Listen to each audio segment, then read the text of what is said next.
Welcome back to Gunny Tales, where you guys get to hear some interesting stories from the 20 years that I was able to spend in our beloved United States Marine Corps.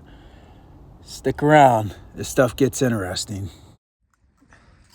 Good morning, everyone. Welcome back to Gunny Tales, where you guys get to hear some interesting stories from the 20 years I was in the Marine Corps, from drinking and driving, running over strippers, jousting with Humvees, Libo Risk, you name it. You guys are going to hear these stories from, whether we're back in the United States or stories from when I was in combat and random ass shit like that. So today we are going to get into probably one of the biggest Libo Risk Marines that I ever had to be in charge of. And if you don't know what Libo Risk is, for my people that aren't in the military, it's just basically whenever they let us go out in town or we're able to go do shit, and then these guys just get in a shit ton of trouble. So again, if you guys haven't already, go check out my my YouTube page, show me some support.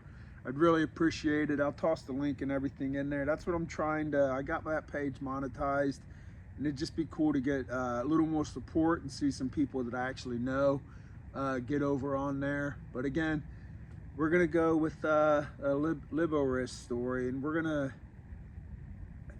about 2010 time frame. It's right when we got back from Iraq, Afghanistan. We did that deployment. I was with 1st Battalion, 6th Marines. We get back, and I take over a platoon from my buddy, which is getting ready to retire, Gunner Vallejo. At the time, it was Staff Sergeant Vallejo. So I take over 2nd Platoon. I'm now the platoon sergeant of this platoon, and we get back. So when we got back off that deployment, everybody went on post-deployment leave. So they go home. Everybody gets like 2.5, 3 weeks of leave. Do all that, get back. I had the platoon for a couple months, and everything's going well. My first sergeant calls me in the office, and he's like, "Yo," he's like, "I just got a call from like some Air Force sergeant major or whatever, or something, out in California about one of your Marines that a DUI thing came across his desk." And I'm like, "What the fuck, man?" I was like, "When? We haven't," he's like, "This is when, we're on leave." I'm like, "All right." So apparently when this Marine was home on leave, they rented a brand new Camaro and they were driving it, and they wrecked, or they pulled into an In-N-Out Burger and like drove the car into the ordering machine. And then when the cops came there, because the Marine was passed out in the car, the cops were knocking on the window. The Marine jumps out of the car and tries fighting one of the cops with brass knuckles on. They end up arresting the Marine and all that. He gets charged with the DUI and all that. Then they just let him go, and he goes on about his business, comes back off leave. And then sometimes when stuff like that happens and police departments find out that, like, hey, this dude was in the military or something, if it's like a corporal that got out of the Marine Corps and he's like a cop now or whatever, they'll sometimes reach out to local military installations to see if it's one of theirs or something like that, because we all know cops are snitches, right? Love you, Eddie. Anyways, so that sergeant major in the Air Force or whatever found his name, was able to look him up in the system, seen that he was with us, reached out to our first sergeant and shit, and got a hold of him. So we called Barney in, and first sergeant was like, "You think you were going to get away with it?" He's like, "Pretty close, and it was like, actually, yeah, it was like 3-4 months after the incident happened that it finally got caught up with him or whatever. So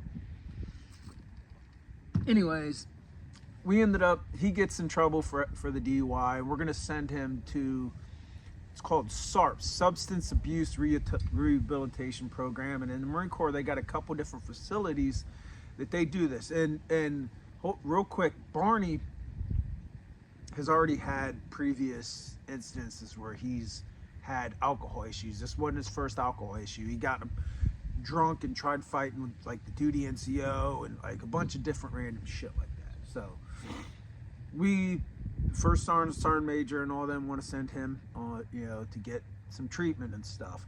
I'm getting ready to check into infantry unit leaders course and everything. So we get all this set up, and it's like Friday, and We have the flight set up, and it's in, there's Ellis Airport, the small one there by Camp Lejeune. I take him there. I get all his stuff and I get all his paperwork. I take him to the airport.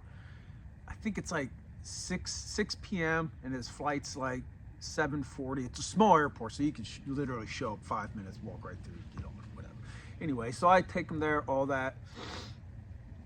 And at the time, like, I'm married and all this stuff, so I drop him off at the airport. Everything's good. And I'm like, all right, Barney, I'm headed home. Call me if you got any issues. He's like, all right, good to go, Staff Sergeant. So I head home, and he calls me like 2 hours later, and like, hey, the flight got delayed. It's not till 11 p.m. tonight and all that. I'm like, all right, bud. I was like, you good with just sort of chilling at the airport? Yeah. He was like, I'll hang out here. Because it was 9 o'clock at that time or something, and so it's only 2 more hours. So he hangs out there. I crash out. I get a call from Sergeant Sanders, which is one of the squad leaders that I had, and he's like, he's fucking drunk. He's like, Barney.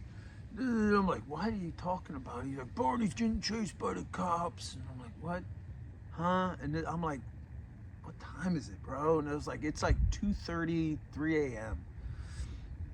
Sanders is talking to me. He's like, Barney's this, Barney's that. I'm like, what the hell are you talking about? And then I think Sanders' wife gets on the phone, and she's like, Barney's getting chased by the police. The MPs got the dogs, and they're searching for him. He called us. What the shit is going on? So I call my first sergeant. I'm like, Barney's over at the barracks, and he's running from the cops in a little wooded area by 6 Marines. So I drive, I meet up with my first sergeant. By the time we get there, we found out the dog ended up finding him, ripping him to shreds. And on Camp Lejeune, we have like a little small holding tank thing. Like, what the shit, man? So we go there, they don't take him, and like, actually, he's not like arrested, because on base, they do shit different. So anyways, we go to this little holding tank, and it's no shit like one of those old school, like a square cell, and he's inside this cell, and me and First Sergeant walk in, and he's all drunk, and F you guys, he's yelling at all the MPs and everything, and me and First Sergeant walk up there, and he's like, F you, First, I'm gonna fight you, First Sergeant. He's like, open it up. They open it up. He's like, I don't really want to fight you, First Sergeant. So we don't know the full story. All we know is the MPs get called, and he runs from them. They ended up arresting him, and they're just sort of like, they're more so like, we don't want to deal with this kid. So me and First Sergeant were like, we'll take him, we'll snag him up. So I take him back to the barracks. I call the airport. We're able to get another plane ride for him. It's like 2 hours from the point that we're at right now. So I'm like, I take Barney back to the barracks. He gets a shower. I go over to the duty, and I talk to them, like, what happened? They're like, so with the MPs, I break down the whole story. So Barney's plane got delayed. I told Barney to stay at the airport. Barney decided, I'm not going to the airport. I'm not staying at the airport. I'm going to go to a strip club. So he leaves all his luggage. He leaves everything there. He goes to the strip club. Hangs out at the strip club, gets completely annihilated at the strip club. Gets, we call it like an arrive alive kind of thing, where if you don't have the money, you can get a cab, go back to the barracks, and the duty has an allotment of money, and they can pay for your cab ride, and then they go, and then you have a certain amount of time that you have to pay the cab ride back. So Barney tells the cab driver he's doing arrive alive, and they're like, cool. So they get back, pull into the barracks, and Barney just jumps out of the cab and takes off running. Now he's completely hammered, so the MP watches him run, goes into his room. The MP knocks on the door, or not MP, cab driver, sorry, knocks on the door, and he's like, hey, what do you, doesn't answer the door. So he goes and gets to duty, and the SOG and all of them come over there and knock on the door, and they're like, hey, Marine, you're not in trouble. We'll pay for the cab ride. We just need to get your information. That way you can get it paid back. And he's like, fuck you. I ain't paying shit. I didn't get a cab ride. He punches the fucking SOG, the sergeant. He punches the sergeant and then he just takes off running. And he runs into the little wooded area. The SOG, which I think is a little punk, they call the MPs on him. So the MPs come there, they're trying to find him. They see him, he runs from them, they get the dogs out, the dogs are searching for him, and the dogs ended up finding him. They ended up ripping his pants to shreds.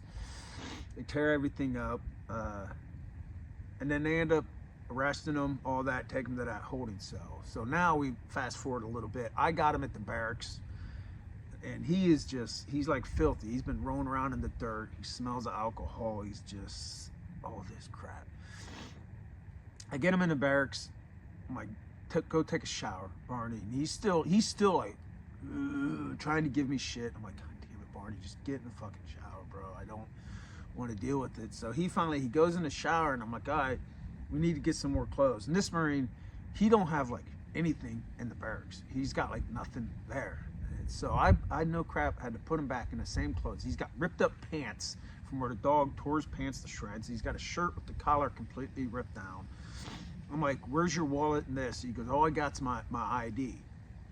I'm just like, good enough for me. I take him to the airport. I get to the airport. I'm like, hey, I got this Marine. Again, if anybody's been to Ellis Airport, it's small. I'm like, hey, I got this Marine. I talked to the lady. I said, this dude, all this shit. I was like, can I please just walk him to the gate, actual gate, and see him get on the airplane so I know I'm good? She's like, yeah, I got you. So normally they don't let you in if you don't have a ticket, but again, it's a small. I'm able to take him in and get it to where I see him. I know crap, I send this Marine on this airplane with flip-flops, ripped up pants, ripped up shirt, and it's just his government ID. He didn't know where none of his luggage was. None of his stuff was at the airport. It was gone. But yeah, I sent him on the airplane and sent him away, and I went and checked into infantry unit leaders on Monday, and I didn't have to see him anymore because I think by the time he got done with SARPs, they ended up separating him out of the Marine Corps. I can't remember 100%, but I think they ended up separating him out because that was like his 4th or 5th alcohol-related incident. But yeah, that's probably one of the bigger Libo Risk Marines I had. There's a couple other ones that are up there, but that one caused me the biggest pain with having to actually go there and deal with it myself with me and my first sergeant. It was like 3:30 in the morning or some crap, 2:30. But yeah, there's another story. I tried not saying the F word as much as I usually do because YouTube's been minimizing the stuff on my YouTube, because I guess the advertisements, because they don't want to advertise and promote stuff with me cussing. So I'm trying to be a good boy. But anyways, I hope you guys enjoy the story.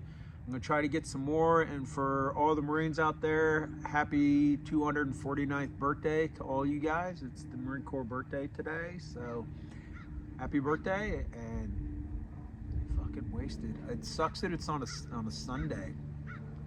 For some of y'all that have to work, but I'm retired and I don't have to. I'm gonna be drinking some beers.